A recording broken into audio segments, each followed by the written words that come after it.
ಆಟವಾಡುತ್ತಿದ್ದ ಬಾಲಕನೊಬ್ಬ ಆಕಸ್ಮಿಕವಾಗಿ ಕಾಲುವೆಗೆ ಬಿದ್ದು ಸಾವನ್ನಪ್ಪಿರುವಂತಹ ದಾರುಣ ಘಟನೆ ಬೀದರ್ ಜಿಲ್ಲೆಯ ಮಾಲಿಕ್ ಮರ್ಜಾಪುರ ಒಂದು ಗ್ರಾಮದಲ್ಲಿ ನಡೆದಿರುವಂಥದ್ದು. ಮೃತ ಬಾಲಕನನ್ನ ಇಮಾಮ್ದ ಅಂತ ಹೇಳಲಾಗ್ತಾ ಇದೆ. ಗ್ರಾಮದ 5 ವರ್ಷದ ಅವಿನಾಶ್ ಏನಿದೆ, ಆ ಬಾಲಕ ಸಾವನ್ನಪ್ಪಿದ್ದಾನೆ. ಇದರ ಗುರುತು ಕೂಡ ಸಿಕ್ಕಿದೆ. ಬಾಲಕನನ್ನ ತನ್ನ ಅಜ್ಜಿಯೊಂದಿಗೆ ಮಾಲಿಕ್ ಮರ್ಜಾಪುರದಲ್ಲಿ ಇರುವಂತಹ ಒಂದು ಚಿಕ್ಕಮ್ಮನ ಮನೆಗೆ ಹೋಗಿರ್ತಾನೆ. ಇತ್ತೀಚೆಗಷ್ಟೇ ಮಗುವಿಗೆ ಜನ್ಮ ನೀಡಿದಂತಹ ಚಿಕ್ಕಮ್ಮನನ್ನ ನೋಡಲು ಅಜ್ಜಿ ಹಾಗೂ ಮೊಮ್ಮಗ ಏನಿರ್ತಾರೆ ಇಬ್ಬರು ಕೂಡ ಆಗಮಿಸಿರ್ತಾರೆ. ಬಾಲಕನ ಪೋಷಕರಾದಂತಹ ರಾಜ್ಕುಮಾರ್ ಮತ್ತು ಶ್ರುತಿ ದಂಪತಿಗಳು ಕೆಲಸ ನಿಮಿತ್ತ ಮಗನನ್ನ ಅಜ್ಜಿಯ ಬಳಿ ಬಿಟ್ಟು ಹೋಗಿರ್ತಾರೆ. ಬೆಂಗಳೂರಿಗೆ ಹೋಗಿರ್ತಾರೆ ಇವರಿಬ್ಬರು. ಇಂದು ಮನೆಯ ಮುಂದೆ ಆಟವಾಡ್ತಿದ್ದಂತಹ ಅವಿನಾಶ್ ಕಾಣೆಯಾಗಿದ್ದಾನೆ. ಬಳಿಕ ಕಾಲುವೆಯಲ್ಲಿ ಬಾಲಕನ ಶವ ಪತ್ತೆಯಾಗಿದೆ. ಗ್ರಾಮ ಪಂಚಾಯತ್ನ ಒಂದು ನಿರ್ಲಕ್ಷ್ಯವೇ ಈ ಸಾವಿಗೆ ಕಾರಣ ಅಂತ ಹೇಳಿ ಗ್ರಾಮಸ್ಥರು ಆಕ್ರೋಶವನ್ನು ವ್ಯಕ್ತಪಡಿಸ್ತಾ ಇದ್ದಾರೆ. ಮಗುವನ್ನು ಕಳೆದುಕೊಂಡಂತಹ ಪೋಷಕರ ಒಂದು ನೋವು ಏನಿದೆ ಅದು ಮುಗಿಲು ಮುಟ್ತಾ ಇದೆ. ಯಾರು ಬರ್ತಾರೆ ಸೋಮವಾರ ಕಾಣಕ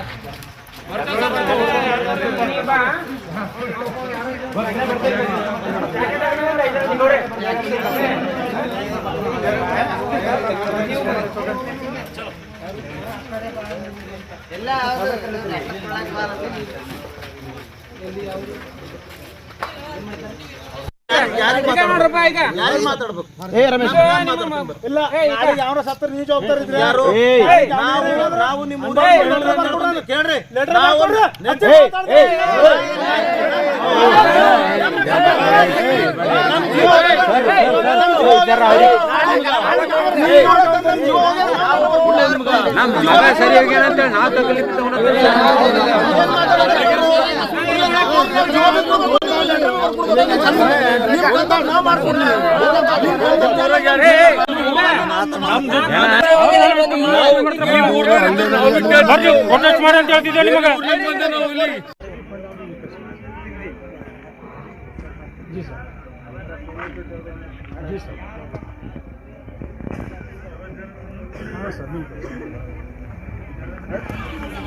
जी सर, जी बिल्कुल सर, वो हिसाब से रिपोर्ट लिखे।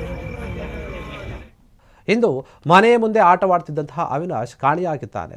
ಬಳಿಕ ಕಾಲುವೆಯಲ್ಲಿ ಬಾಲಕನ ಶವ ಪತ್ತೆಯಾಗಿದೆ. ಗ್ರಾಮ ಪಂಚಾಯತ್ನ ಒಂದು ನಿರ್ಲಕ್ಷ್ಯವೇ ಈ ಸಾವಿಗೆ ಕಾರಣ ಅಂತ ಹೇಳಿ ಗ್ರಾಮಸ್ಥರು ಆಕ್ರೋಶವನ್ನು ವ್ಯಕ್ತಪಡಿಸ್ತಾ ಇದ್ದಾರೆ.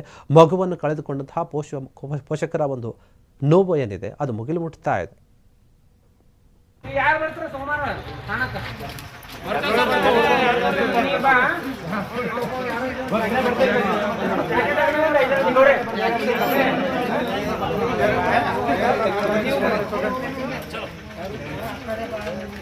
ಎಲ್ಲ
जी सर, जी बिल्कुल सर, वो हिसाब से रिपोर्ट लिखे। ಕ್ಷಣ ಕ್ಷಣದ ಸುದ್ದಿಗಳಿಗಾಗಿ ಫ್ರೀಡಂ ಟಿವಿ ಸಬ್ಸ್ಕ್ರೈಬ್ ಮಾಡಿ, ಲೈಕ್ ಮಾಡಿ ಹಾಗೂ ಫಾಲೋ ಮಾಡಿ. ಹೊಸ ಸುದ್ದಿಗಳ ನೋಟಿಫಿಕೇಶನ್ಗಾಗಿ ಬೆಲ್ ಐಕಾನ್ ಮೇಲೆ ಕ್ಲಿಕ್ ಮಾಡಿ.